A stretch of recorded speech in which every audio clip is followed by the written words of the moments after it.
dire exactement ce qui nous manque. Allez, salut à tous les amis, c'est Ami Négociateur. J'espère que vous allez bien.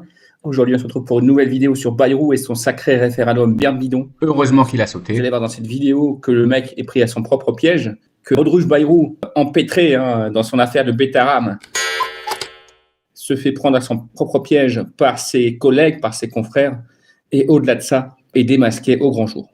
Je vous en dis pas plus, regardez plutôt cette vidéo, c'est effarant. Je vous souhaite une bonne vidéo. Prennent conscience de la gravité de la situation dans laquelle nous nous trouvons.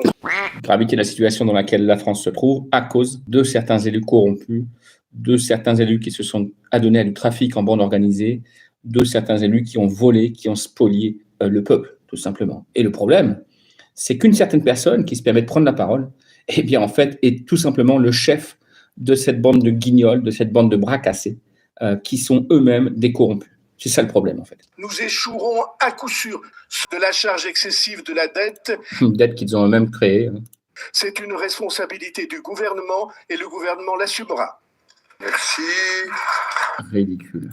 Alors, tu vas voir dans cette histoire de passe-passe et dans cette tentative de tour de passe-passe, qu'est-ce qui se cache en fait derrière cette tentative de tour de passe-passe? Il y a deux éléments que je vois, et je vais te mettre la suite de la vidéo dans quelques instants, mais mets les pouces en l'air, partage, abonne-toi.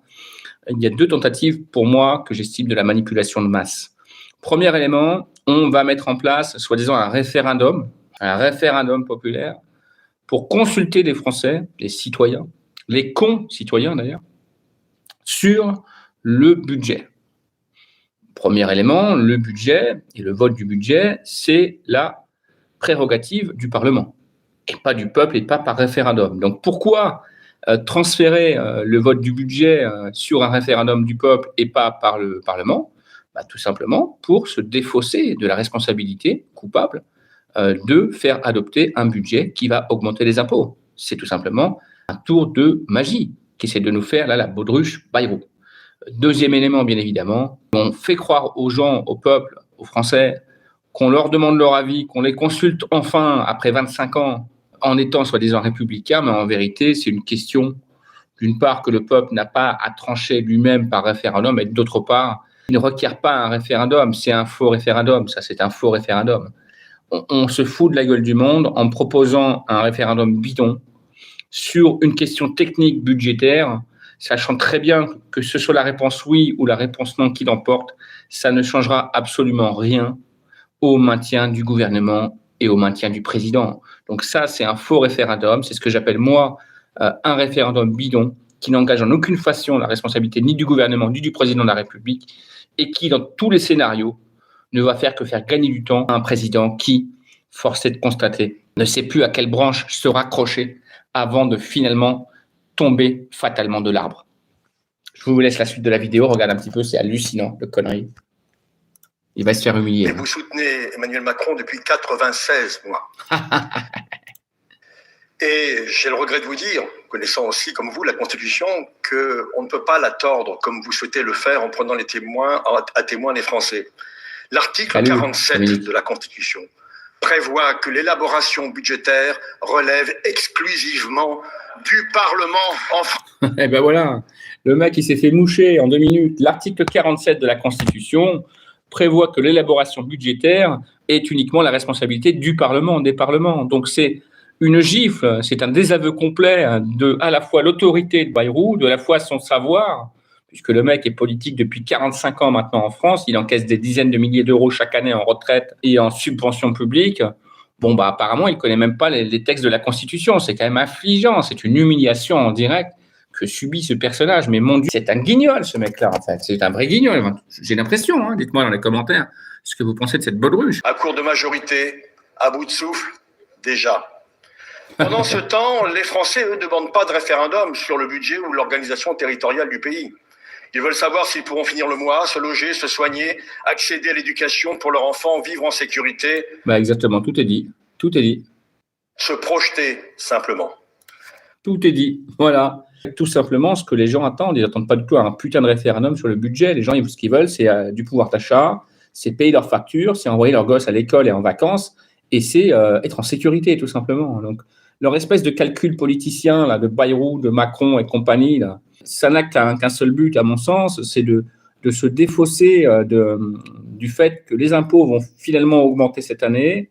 Ils veulent faire un tour de passe-passe en disant non, c'est les Français qui ont voté pour ça. Tu vois, c'est un espèce de tour de magie improvisé qui va leur revenir en pleine gueule comme un boomerang, de toute façon. Hein. Par 2 fois, en responsabilité, nous n'avons pas censuré. Mais soyons clairs, monsieur le Premier ministre, vous n'êtes pas là pour durer, vous êtes là pour agir. Agir contre l'anxiété sociale qui ronge notre pays. Alors, monsieur le Premier ministre, votre objectif est-il de tenir le plus longtemps possible à Matignon ou bien de répondre enfin aux vraies attentes des Français? Voilà. Et allez hop, ça dégage. Allez hop, tu prends ça dans ta gueule et tu dégages. Bon, ben voilà.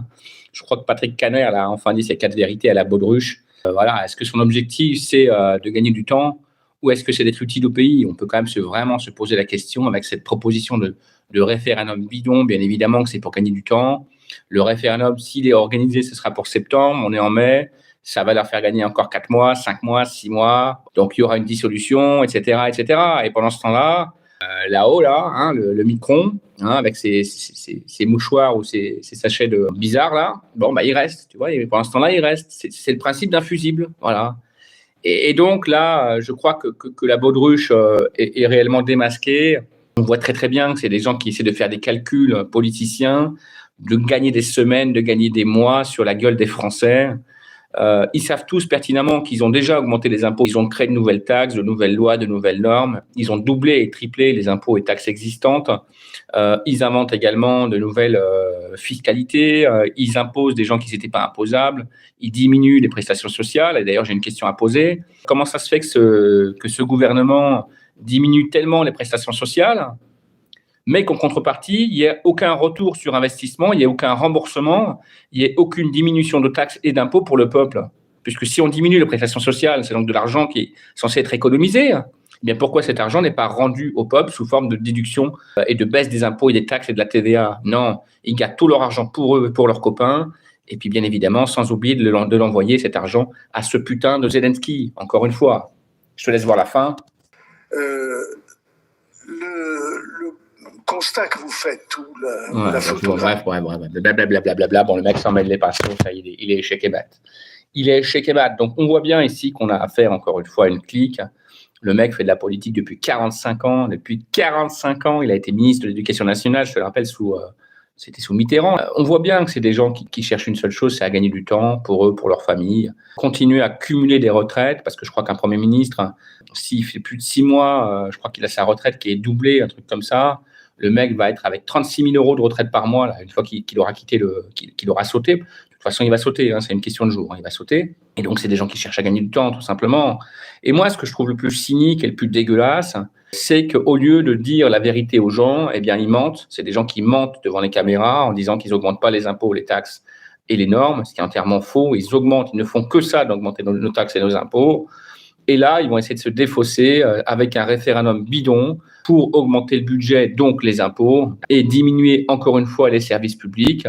Et puis comme ça, ils vont dire, non, c'est pas de notre faute, c'est le peuple qui a voté. Voilà, comme d'habitude, sachant qu'on sait très bien que du peuple, ils en ont autant à foutre que de leur premier slip. Hein, voilà, passe-moi l'expression. Enfin bref, moi tout ça, ça me dégoûte, ça me fait vomir.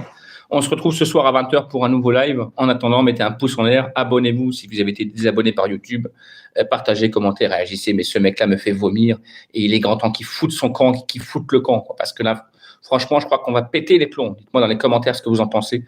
Mais je crois que ça va mal tourner, que ça va mal finir, toutes ces histoires de magouilles, là, de foutage de gueule permanent. Le foutage de gueule